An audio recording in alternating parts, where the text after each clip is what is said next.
Hello friends, आप सभी का स्वागत है मेरे YouTube channel competition journey with Deepak पर। तो आज मैं आप लोग कराने जा रहा हूँ एसएससी जीडी 2026 के लिए जो आरडब्ल्यू पर प्रैक्टिस सेट की एक सीरीज लॉन्च हुई जाकर, जो पेड प्रैक्टिस सेट सीरीज है जाके उसके सोल्यूशन। ठीक है, जैसा कि हमने इस सीरीज के 2 प्रैक्टिस सेट कर लिए, आज हम तीसरा प्रैक्टिस सेट करेंगे। और आज का जो हमारा पहला क्वेश्चन है, कह रहा है कि एक व्यक्ति ने अपने वेतन का 60% घर के खर्च पर, अपने वेतन का 20% किराए पर और शेष वेतन में से 80% एक ट्रस्ट को दान कर दिया। यदि उसके पास 20,000 रुपये शेष है तो उसका वेतन कितना है। देखो, हमने मान लिया कि उसका वेतन क्या आ जाके 100 रुपये। अब उसने 100 में से 60% का मतलब 60, ठीक है ना, घर के खर्च पर, और 100 का 20%, वो ये कह रहा है कि अपने वेतन का मतलब 100 का ही 20% मतलब कि 20 उसने घर के किराए पर मतलब दे दिया जाके। तो टोटल 60 और 20 उसने कम कर दिया ठीक है ना, मतलब कि खर्च कर दिया। तो उसका शेष कितना बचा जाके 20 रुपये उसका वेतन का बचा। अब वो ये कह रहा है कि शेष वेतन में से 80% एक ट्रस्ट को दान कर दिया। मतलब कि जो 20 है, 20 का 80% मतलब 8/10 हो जाएगा, जाके 16 निकल के आएगा। ये जो 16 रुपये है, इस 20 में से 16 रुपये उसने एक ट्रस्ट को दान कर दिया। तो अब उसके पास कितने रुपए बचे जाके 4 रुपये, जबकि वो क्वेश्चन में क्या कर रहा है, 4 नहीं 20,000 रुपये है उसके पास शेष रुपये। तो आपसे कह रहा है उसका वेतन कितना है। तो हमने उसका वेतन कितना माना जाके 100 माना, तो इसका हम लोग 100 बना देंगे। तो इसके लिए इसमें 25 से गुणा करेंगे तो 100 हो जाएगा, और इधर भी इससे हम लोग 25 से गुणा करेंगे।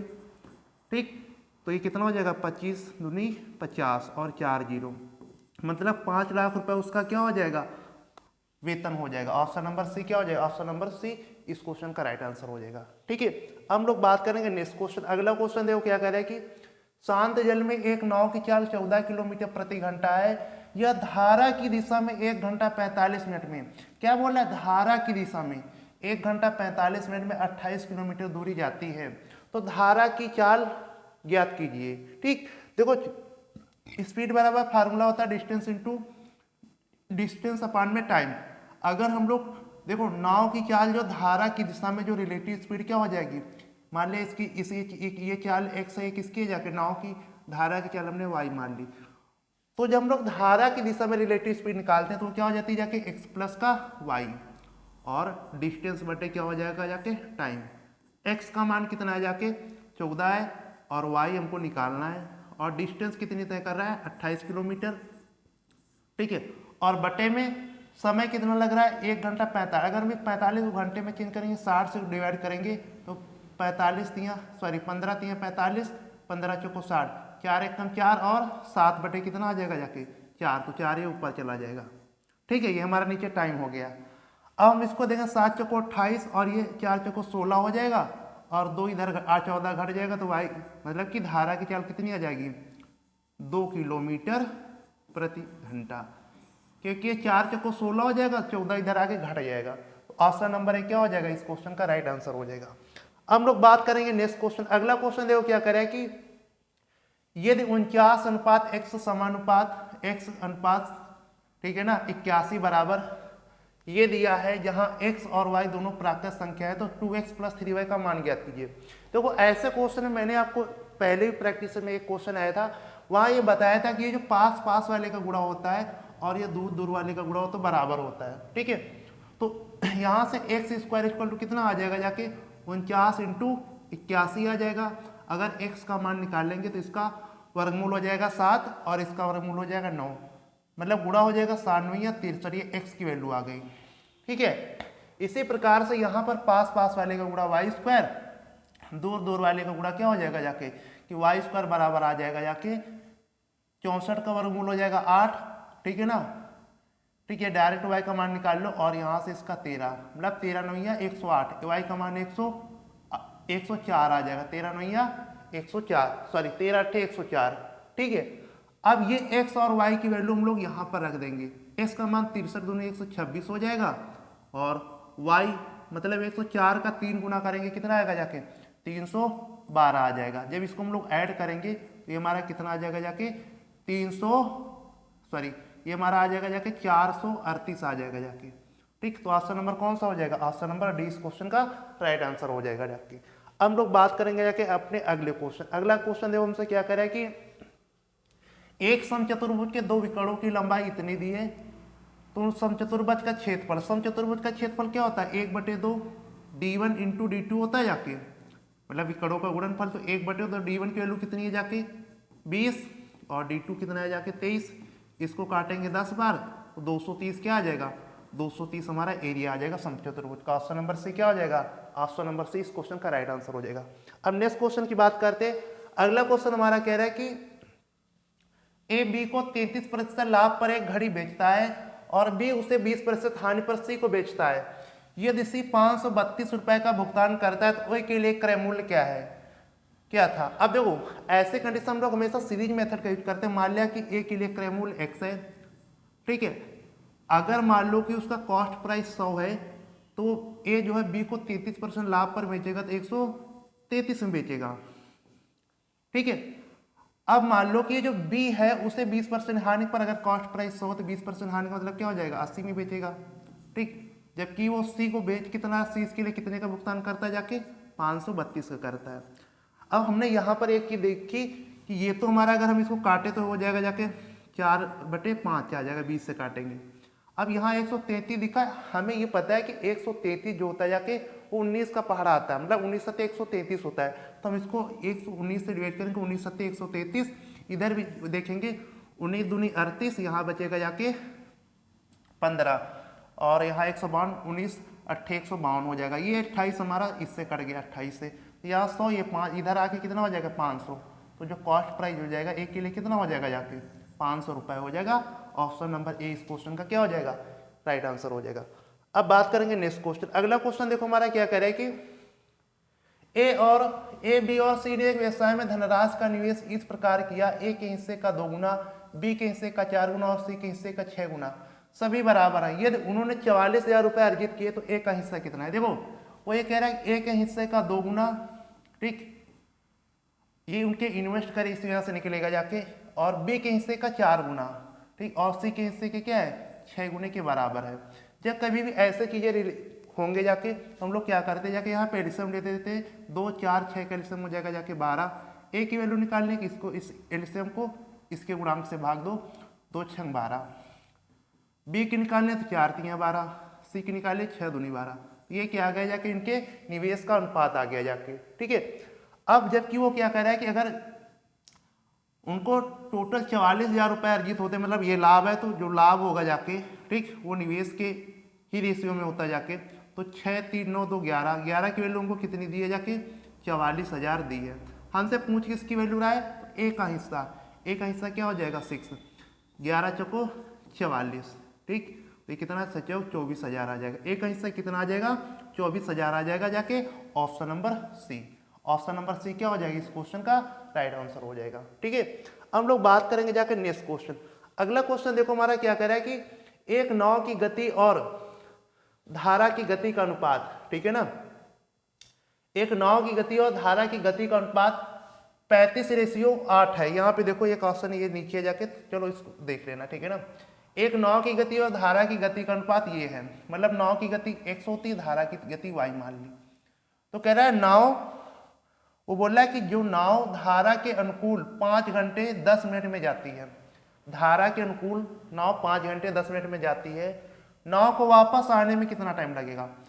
हमारा कहने का मतलब यह है कि नाव धारा के अनुकूल जितनी दूरी जाएगी उतनी ही दूरी वापस आएगी। तो यहाँ पे क्या है, हमारी डिस्टेंस कांस्टेंट है, और जब हमारी डिस्टेंस कांस्टेंट होती जाके, जब हमारी दूरी क्या होती जाके कांस्टेंट होती जाके, तो हमारा जो टाइम का रेशियो होता है वो स्पीड के रेशियो का क्या होता है जाके उल्टा होता है जाके। तो अगर हम यहाँ से स्पीड का रेशियो निकालें, एक तो डाउन स्ट्रीम में एक अप स्ट्रीम में, ठीक है।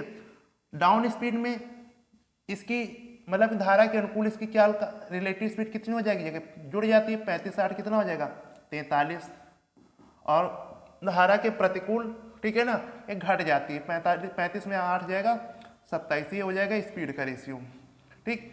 ये क्या हो जाएगा जाके ये 27 ये हो जाएगा, ठीक है 27, ठीक। अब इसके बाद जो टाइम का रेशियो होगा जाके वो क्या होगा स्पीड के रेशियो का उल्टा होता है। तो 27 रेशियो क्या हो जाएगा 43 क्या हो जाएगा टाइम का रेशियो, क्योंकि डिस्टेंस क्या है कांस्टेंट है। हमसे उसने बोला कि ये वाला जो समय धारा के अनुकूल मतलब डाउन स्ट्रीम में लगा समय है, और ये क्या है, अप स्ट्रीम में लगा टाइम है। धारा के अनुकूल उसने 27 की वैल्यू कितनी दी, धारा के अनुकूल टाइम कितना बोल रहा है जाके कि 5 घंटा 10 मिनट, मिनट को घंटे में चेंज किया तो हमने 60 से भाग किया तो 1/6, 6 पंचे 30, 1 31, ये 1/6 आ जाएगा, 6 पंचे 30, 1 31, मतलब कि 31/6 आ जाएगा धारा के अनुकूल समय। हमसे उसने पूछा कितने की वैल्यू, हमसे उसने 43 की वैल्यू पूछी है, ठीक। तो 43 बराबर क्या हो जाएगा, 31/6 इंटू 27 इंटू 43, ठीक है। अब यहाँ पे हमें देखो सबसे बड़ी दिक्कत ये होती है कि आपको लोग थोड़ा सा पहाड़ा कम से कम याद कर लो, ठीक है ना, 30-40 तक तो आप पहाड़ा याद कर लो जाके, ठीक। 40, अब देखो 43 से कम होता जाके देखो 27 छक्का होता जाके 162, और 43 से कम 43 हासिल बचा जाके 4, 43 3 129 और 4 कितना हो जाएगा 133। अब यहाँ पे भाग करना, कोई कहेगा यहाँ पे भाग करना थोड़ा सा डिफिकल्ट है। अगर हम यहाँ पे ऑप्शन देखें तो हमारे ऑप्शन की ये जो मान है जाके, ये देखो सबके जो भी मतलब कि घंटे सबके अलग अलग हैं, ठीक है। तो हम यहाँ पे थोड़ा सा ये दिमाग लगा सकते हैं कि जो भी हमारा आंसर होगा, ठीक, जो भी हमारा आंसर होगा, अगर हम यहाँ पे 116 को हम मान लें कि 160 है जाके, 16 देखो 133 देखो, तो 16 8 100 कितना होता है 28 होता है, मतलब कम से कम ये 8 करके कुछ जाएगा, फिर आगे वाली जो वैल्यू होगी वो मिनट सेकंड में चेंज होगी, मतलब ये हमारा 8 घंटे कुछ करके आएगा। तो ऑप्शन नंबर सी क्या हो जाएगा, राइट आंसर हो जाएगा। तो इस तरीके से हम लोग ऑप्शन को हम लोग ध्यान में रखेंगे, तो ये 5 है, ये 6 है, ये 9 ये नहीं होगा। अगर मान लो कि 2 ऑप्शन 8 घंटे करके होते तो हम लोग फिर इसको और थोड़ा सॉल्व करते जाके, ठीक है। तो बात करेंगे अब नेक्स्ट क्वेश्चन। अगला क्वेश्चन देखो, कह रहा है कि एक वस्तु का अंकित मूल्य, ठीक है, 2800 रुपए है, इसे 15%, 8% और 5% की 3 क्रमिक छूटों पर बेचा जाता है, वस्तु का विक्रय मूल्य क्या होगा। देखो फिर इसको सीरीज मेथड से करो, मान लिया कि अंकित मूल्य कितना जाके 2800, ठीक है, अंकित मूल्य इसका कितना जाके 2800 है, ठीक है। 15% का मतलब क्या होता है, 15% का मतलब होता है 3/20, कहने का मतलब 20 की कोई वस्तु है, 3 की छूट दी जा रही है, तो उसका प्राइस सेलिंग प्राइस हो जाएगा 17/20 में बेची जा रही है। इसी प्रकार से 8% का मतलब होता है जाके 2/25, मतलब कि 25 की कोई वस्तु 2 की छूट दी जा रही है, मतलब कि 23/25 में बेची जाएगी। ऐसे ही एक 5% का मतलब क्या होता है जाके 1/20, 20 की कोई वस्तु पे 1 की छूट दी जा रही है, कितने की बिकेगी 19/20 में। अब इसका कैलकुलेशन कोई टफ थोड़ी है जाके, ठीक। अगर हम इसका देखेंगे नीचे हमारे 25, 2 दूनी 4, 25 चौको 100, नीचे हमारे कितने बनेंगे, इनसे हमारे 4 जीरो बन जाएंगे, ठीक है, और ये 2 जीरो हमारे यहाँ से कैंसिल हो गए, ठीक है। अब हमें कभी जीरो नीचे हो तो उसको नहीं हटाना है कि तुम काटने लगो, नहीं तो और टिपिकल हो जाता है। अगर हम यहाँ से ये देखें कि 8, देखो 8 7 56 केवल यूनिट डिजिट से करेंगे ना, इकाई अंक से, 8 7 56 इसका 6 लेंगे, और 36 का 18 इसका 8 लेंगे, 8 9 72। कहने का मतलब है कि लास्ट में 2 आएगा, और जब दशमलव हमारा लगेगा नीचे 2 जीरो तो 2 अंक बाद यहाँ पे कोई एक अंक और होगा जाके, यहाँ पे कोई एक अंक, तब यहाँ पे दशमलव लगेगा, लास्ट में तुम्हारा 2 ही रहेगा। अगर हम यहाँ पे देखें, देखो ये दशमलव के बाद 2 है, फिर जीरो, इसकी कोई वैल्यू जीरो की नहीं होती है, ठीक। अगर हम यहाँ पे लास्ट में 2 है, यही एक ऑप्शन है इसमें लास्ट में 2 और 2 अंक बाद दशमलव लगा है, तो ऑप्शन नंबर सी हमारा क्या हो जाएगा, राइट आंसर हो जाएगा। तो इन टेक्निक का आप यूज करके थोड़ा सा अपने कैलकुलेशन को बहुत ज़्यादा आसान बना सकते हैं, ठीक है। अब ये वाला सवाल देखो, जैसे ये सवाल है, अब बच्चे इसका फैक्टर करेंगे, फिर इसका फैक्टर करेंगे, ये करेंगे सब, ठीक है। तो हम केवल इसमें क्या करेंगे जाके कि अगर हम इसका फैक्टर करें, देखो x³ माइनस 27, मतलब कि ये 3 का क्यूब लिखा है, ठीक। ये क्या होता है जाके x माइनस का 3 और फिर x² प्लस का xy, ठीक है, मतलब ये कह सकते हैं कि 3x और प्लस का 9 और फिर y², ये होगा जाके। हमने कल बस इसके फैक्टर निकाले बस, ठीक है। अगर हम ऑप्शन पे थोड़ा नजर डालें, हमें सबसे पहले क्वेश्चन को पढ़ना है, फिर एक बार ऑप्शन पे नजर डालना है, ठीक है ना। अब यहाँ पे अगर देखिए इसका फैक्टर तो ये होता है, मतलब कि तीनों ये प्लस के होते हैं। ये देखो ये इसको माइनस कर दिया तो ये ऑप्शन गलत हो गया, यहाँ पे देखो ये माइनस है, ये ऑप्शन गलत हो गया, यहाँ देखो 9 को माइनस कर दिया, ये ऑप्शन हो गया है। तो ऑप्शन नंबर डी क्या हो जाएगा, ऑप्शन नंबर डी इस क्वेश्चन का राइट आंसर हो जाएगा। हमें इनके ना हमने इसका कैलकुलेशन फैक्टर किया ना इनसे कोई मतलब नहीं जाके, क्योंकि उसने हमसे पूछा था एलसीएम पूछा था, और एलसीएम में क्या होता है जाके हर चीज एक ना एक बार तो आती ही जाके ना, तो मतलब ये तो आएगा ही जाके, ठीक। तो इसलिए हमने देखा कि ये तो तीनों जगह पॉजिटिव है और यहाँ पे माइनस दिया है, यहाँ ये माइनस दिया, यहाँ ये माइनस दिया, ये तीनों आंसर हमारे कैंसिल हो गए जाके। अब एक ही आंसर बचा जाके, वो हमारा हो गया जाके। अब बात करेंगे हम लोग नेक्स्ट क्वेश्चन। अगला क्वेश्चन देखो क्या करें कि कल्याण अपनी आय का 80% खर्च करता है, उसकी आय 15% बढ़ जाती है, उसका व्यय भी 5% बढ़ जाता है, उसकी बचत में वृद्धि का प्रतिशत। मान लिया कि इनकम इसकी कितनी जाके 100 है, ठीक है, और एक्सपेंडिचर खर्च कितना जाके वो कह रहा है कि 80% खर्च का, 100 का 80% 80 हो जाएगा। और वो सेविंग कितने की करेगा जाके, जब 100 इनकम थी 80 उसने खर्च कर दिए, सेविंग वो 20 की करेगा ना जाके, ठीक। अब वो क्वेश्चन में ये बोल रहा है कि अगर उसकी आय 15% बढ़ जाती है, मतलब ये इसमें 15% की वृद्धि हो जाएगी, मतलब कि 15 की वृद्धि होगी, ठीक है, मतलब ये 15 की वृद्धि होगी इस पर, ठीक है ना, ये 15 की वृद्धि।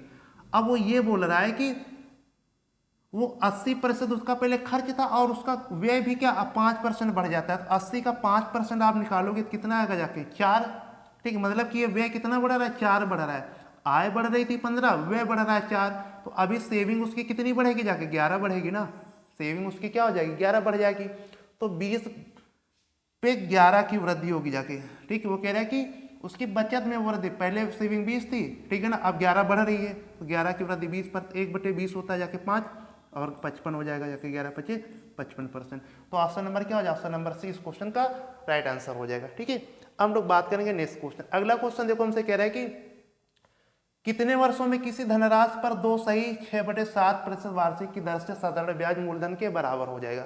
मान लिया कि मूलधन हमारा 1 था, ठीक, अब मिश्र धन हमारा 2 हो जाएगा, तभी हमको साधारण ब्याज हमारा मूलधन के क्या होगा, इक्वल होगा जाके, ठीक है। तो अगर हम एसआई बराबर पीआरटी लगाए, एसआई साधारण ब्याज 1 है, पीआरटी प्रिंसिपल भी 1 है जाके, ठीक है ना, यहाँ पे हमारा प्रिंसिपल कितना है जाके 1 है, पी आर हमारा कितना है जाके 7 दूनी 14 6 20, मतलब 20/7, और टाइम हमसे पूछ रहा है जाके, और बटे में क्या हो जाएगा हमारा 100, तो 20 × 5 100 और ये 7 × 35, टाइम कितना आ जाएगा जाके 35 साल, ठीक। 35 साल में वो हमारी राशि इस रेट से क्या हो जाएगी, 2 गुना हो जाएगी, ठीक। आंसर नंबर सी क्या हो जाएगा, ऑप्शन नंबर सी हमारा इस क्वेश्चन का राइट आंसर हो जाएगा। अब बात करेंगे नेक्स्ट क्वेश्चन। अगला क्वेश्चन देखो क्या करे, एक दुकानदार 1 kg के स्थान पर 950 ग्राम कागज वजन के बांट का उपयोग करता है और वस्तुओं को अंकित मूल्य पर बेचता है, तो क्रय मूल्य से 15% अधिक है, ठीक है, जो क्रय मूल्य से 15% अधिक है क्या, अंकित मूल्य, उसका लाभ प्रतिशत ज्ञात कीजिए। देखो ये जो 1000 हो गया जाके, 1000 क्या है जाके, 1000 जो है जाके वो राइट वेट है, क्या मतलब सही वजन क्या है जाके 1000 है, जबकि वो गलत वजन है ना, रॉन्ग, ठीक है ना, तो जो गलत वजन है जाके, ठीक है ना, वजन वो क्या है जाके वो 950 ग्राम है, ठीक है। अब आप ये सोचो कि जो वो बढ़ाएगा, अगर वो जो क्रय मूल्य मेन तो ये होगा ना, क्रय मूल्य उसको तो ये देना चाहिए ना, लेकिन वो देता है एक, तो वो इसको भी बढ़ा रहा है 15%, एक यहाँ पे लाभ कमा रहा है और दूसरा लाभ उसको हो रहा है जब वो इतने के कम पे दे रहा है जाके, तो मेन क्रय मूल्य तो ये हो गया ना उसके लिए जाके, तो जो अंकित मूल्य आ जाएगा जाके वो कितना आ जाएगा, मार्केट प्राइस कितना आ जाएगा, अगर हम 1000 का 15% निकालेंगे जाके तो कितना आ जाएगा जाके 150 आ जाएगा, ठीक। तो 1150 क्या हो जाएगा, 1150 मार्केट प्राइस हो जाएगा। अब वो कह रहा है कि उसको लाभ कितने का हुआ, देखो मार्केट प्राइस वो बेच इतने में रहा, जबकि इतना तो वो क्या करे जाके इतना यूज करता है, बांट का प्रयोग 950 ग्राम, मतलब वो देता तो इतना ही है ना जाके 950 ग्राम, तो उसके लिए इस पर हम लोग देखेंगे जाके प्रॉफिट कितना हो रहा है जाके, ठीक। तो अगर हम यहाँ से देखें उसको कितने का प्रॉफिट होगा जाके 200 का प्रॉफिट होगा, ये 200 का प्रॉफिट कितने पर हो रहा है जाके 1150 पर हो रहा है जाके, ठीक। तो इसको हमको परसेंटेज में बस चेंज कर लेना जाके। अब देखो 1 जीरो हमारा यहाँ से कट गया जाके, ठीक है। अगर हम यहाँ से देखें तो ये हमारा कितने से कट जाएगा जाके 1150,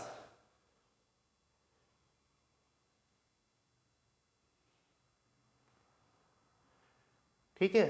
तो अब ये हमारा हो जाएगा, सॉरी ये क्या हो गया जाके गलत वजन, हाँ 1 मिनट, यहाँ पे हमने क्या किया कि उसको 200 रुपये का प्रॉफिट हो रहा है, कॉस्ट प्राइस नीचे रखेंगे ना जाके 950 रखेंगे जाके, ठीक है, इनको परसेंटेज में चेंज कर देंगे जाके। तो 1 जीरो हमारा यहाँ से कट गया जाके, 5 से काटा 19 बार और इसको 5 से काटेंगे जाके 5 को 20, मतलब कि जो उसको प्रॉफिट परसेंट हुआ 400/19%। अब इसको हम लोग सॉल्व करना है। अब देखो सॉल्व कैसे करना है, 19 दूनी 38, हमें पता है कि 2 बचेगा, 19 से कम 21, मतलब आगे नहीं सॉल्व करना जाके, या 1 बचेगा जाके बटे 19%। तो ऑप्शन नंबर कौन सा, ऑप्शन नंबर डी इस क्वेश्चन का राइट आंसर हो जाएगा। ठीक है, अब बात करते हैं नेक्स्ट क्वेश्चन। अगला क्वेश्चन देखो क्या कह रहा है कि पी क्यू तथा आर का औसत भार इतना किलोग्राम है। ठीक, तो अगर हम लोग कह रहे हैं ये पी और क्यू का औसत भार 54 किलोग्राम है और क्यू और आर का औसत भार कितना है, 48 किलोग्राम है। अगर हम लोग पी और प्लस क्यू प्लस आर का मतलब कुल वजन निकालें, औसत में हम लोग क्या करते हैं, नंबर का गुणा करते हैं जाके। तो 3 लोग हैं तो 58 3 कितना हो जाएगा जाके, 8 तिरिक 24, मतलब 174 हो जाएगा। यदि पी और आर का औसत वजन कितना, 54 किलोग्राम है, तो और पी और क्यू का औसत भार कितना हो जाएगा जाके, 108 हो जाएगा जाके। ऐसे क्यू और आर का औसत भार कितना, क्यू प्लस आर का औसत भार कितना हो जाएगा जाके, 48 दूनी 96। ठीक, अब हमें क्या करना है कि हमें इन दोनों को जोड़ देना है। ठीक, तो हो जाएगा P plus Q plus R, और एक क्यू को हम लोग क्यू नहीं लिखेंगे, क्यू लिखेंगे। तो ये जोड़ देंगे कि तो कितना आ जाएगा हमारा, 204 आ जाएगा। अब इसमें से हम लोग इसको क्या कर देंगे, माइनस कर देंगे, तो ये पी क्यू आर हमारा कैंसिल हो जाएगा ना, और क्यू बराबर कितना हो जाएगा, इसमें घटा देंगे 174, तो ये हमारा 30 आ जाएगा। तो क्यू का भार कितना आ जाएगा, 30 kg। ऑप्शन नंबर सी हमारा राइट आंसर हो जाएगा। ठीक है, हम लोग बात करते हैं नेक्स्ट क्वेश्चन। अगला क्वेश्चन देखो क्या करेगी, टीना एक काम का आधा भाग 6 दिनों में पूरा कर सकती है। बाद में श्याम की मदद से वह शेष काम को 4 दिनों में पूरा कर सकती है।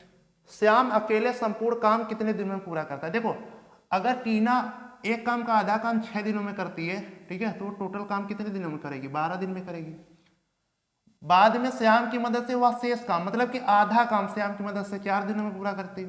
ठीक, तो मतलब कि श्याम और टीना ये मिलकर अगर आधा काम 4 दिन में करें तो टोटल काम 8 दिन में करेंगे। तो इनका जो एलसीएम होगा जाके 24 आ जाएगी, हमारा टोटल वर्क हो जाएगा। टीना की एक दिन की एफिशिएंसी 2 आ जाएगी, और 8 तिरिक 24 की 3। श्याम टीना की मिलकर 3 आ जाएगी, टीना की 2 है, तो श्याम की एक दिन की एफिशिएंसी कितनी आ जाएगी, 1।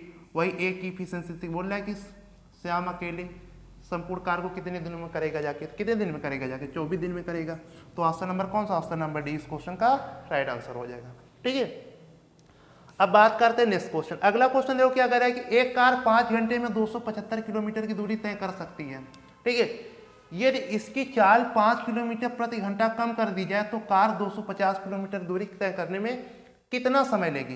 तो हम यहाँ से पहले इसकी स्पीड निकाल देंगे। 5 घंटे में इतने किलोमीटर जाती है तो इसकी स्पीड कितनी आ जाएगी, 5 से डिवाइड कर दो, 55 25 और 55 25, 55 किलोमीटर प्रति घंटा इसकी स्पीड आ गई।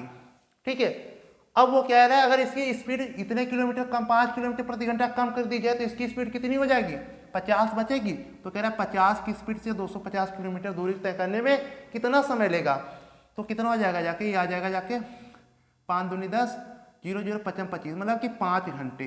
ठीक, तो ऑप्शन नंबर सी क्या हो जाएगा, ऑप्शन नंबर सी इस क्वेश्चन का राइट आंसर हो जाएगा। आज जब कैलकुलेशन करेंगे थोड़ा स्पीड में करेंगे। ठीक है, कह रहे कि रमन ने 12% की एकल छूट के बाद एक मोबाइल फोन के लिए, ठीक है ना, इतने रुपए का भुगतान किया। यदि रमन को 4% और 8% की क्रमिक छूटें दी जाती हैं तो रमन कितना भुगतान करेगा। अब देखो उसने ये बोला है कि जब वो एकल छूट दी जा रही 12% की तब वो इतने का भुगतान करता है। फिर कह रहे कि जब उसको 4% और 8% की 2 क्रमिक छूटें दी जाती है तो रमन कितना भुगतान करेगा।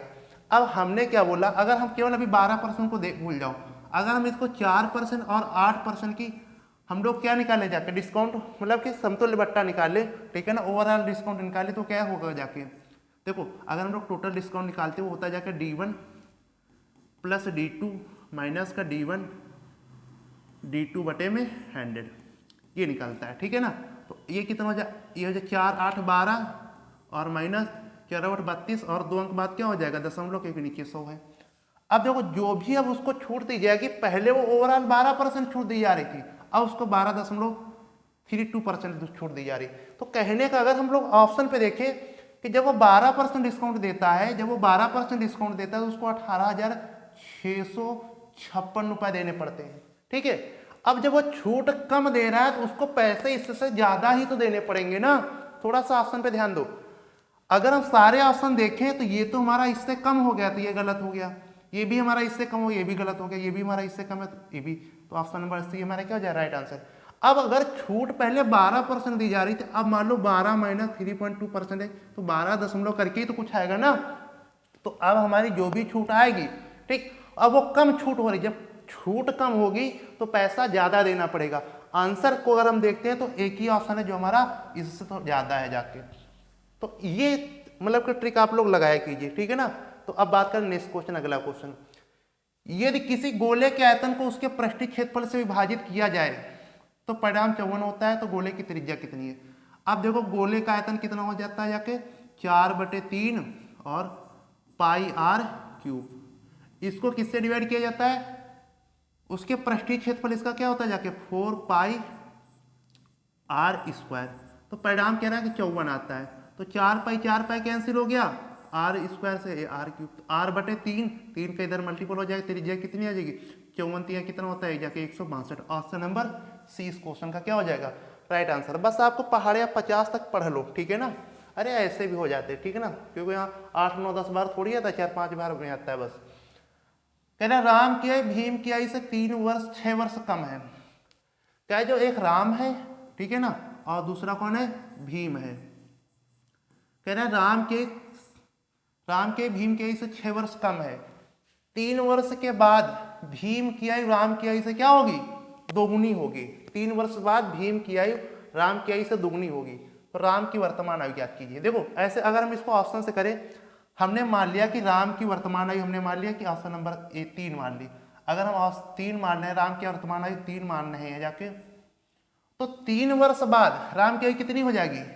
अगर हमने इसकी 3 मानी, 3 वर्ष के बाद कितनी हो जाएगी 6 हो जाएगी, ठीक। अब वो क्या करे, अगर राम की आयु हमने 3 वर्ष मानी तो भीम की आयु 6 वर्ष ज्यादा नहीं होगी, मतलब कि भीम की आयु कितनी होगी जाके 9, और 3 वर्ष बाद ये कितनी हो जाएगी 12 हो जाएगी।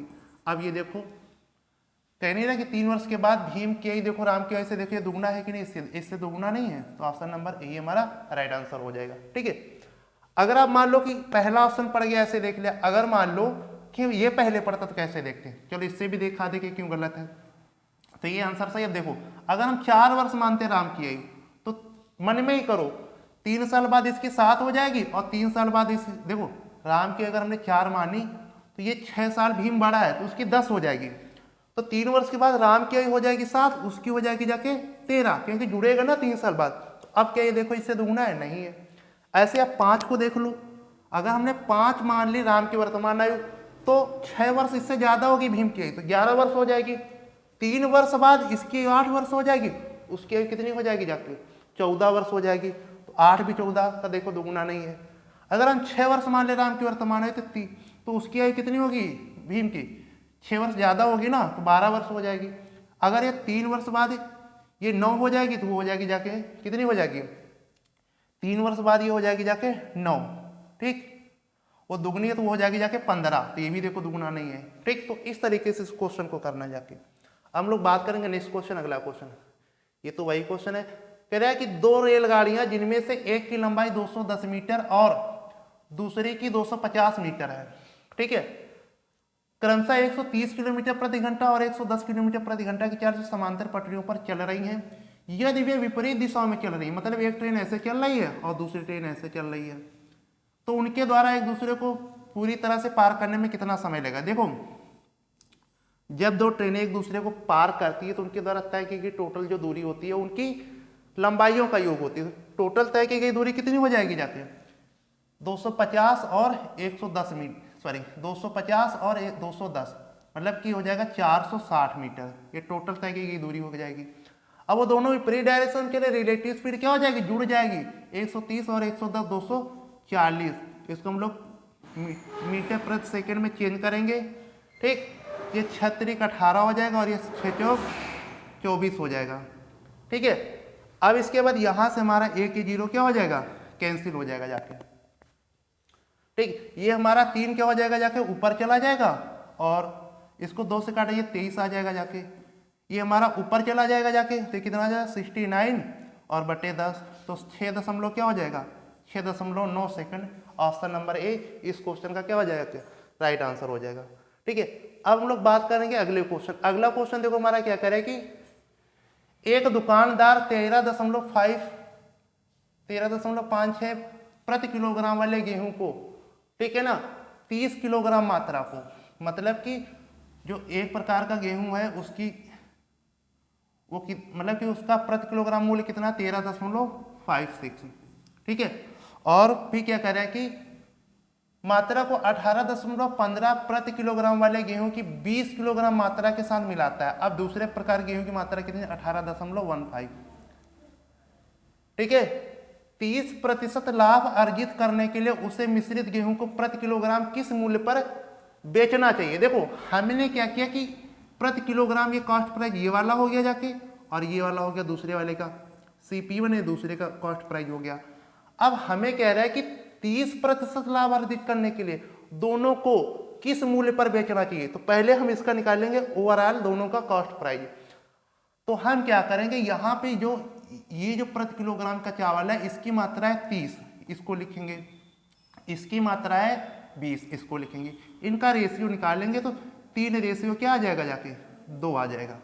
इनका रेशियो क्या आ जाएगा, 3 रेशियो 2 आ जाएगा। तो अगर हम फिर इसको यहाँ पे गुणा करेंगे तो कितना आ जाएगा, जाके देखो ये आ जाएगा 13 तिया 39 और 56 तिया हो जाएगा 168, मतलब कि 40 दशमलव, ठीक है ना, 40 दशमलव, ठीक है। ये आप देखो ये 3 से एक मिनट,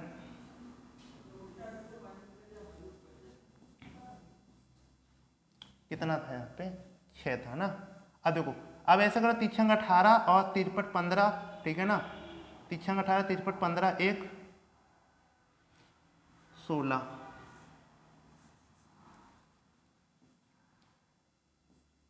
और ये कितना है जाके 3 18 और 3 15 1 16, 3 3 9 1 10, 3 3 9 1 10 और 3 1 4, ये आ गया जाके इसका। अब हम लोग 2 का इसमें गुणा करेंगे जाके, 18 25 हो जाएगा जाके, ठीक, 36 और 30, मतलब कि 36.3, ठीक है ना। अब देखो ये अगर हम इस प्राइस को अब हम लोग क्या करेंगे, 3 और 5 से भाग करेंगे तो हमारा ओवरऑल कितना आ जाएगा, जाके कॉस्ट प्राइस आ जाएगा। तो कितना निकलेगा, अगर हम इसको जोड़ेंगे तो कितना हो जाएगा, जाके 76.98, ये हमारा हो जाएगा, और 0.5 ये हमारा कॉस्ट पर, हम लोग इसको भाग नहीं करेंगे, ठीक है। अब देखो वो क्या कह रहा है कि अगर इसको 13% लाभ पर अर्जित करने के लिए, तो इसका 13% क्या हो जाएगा, 13/10, 13/10।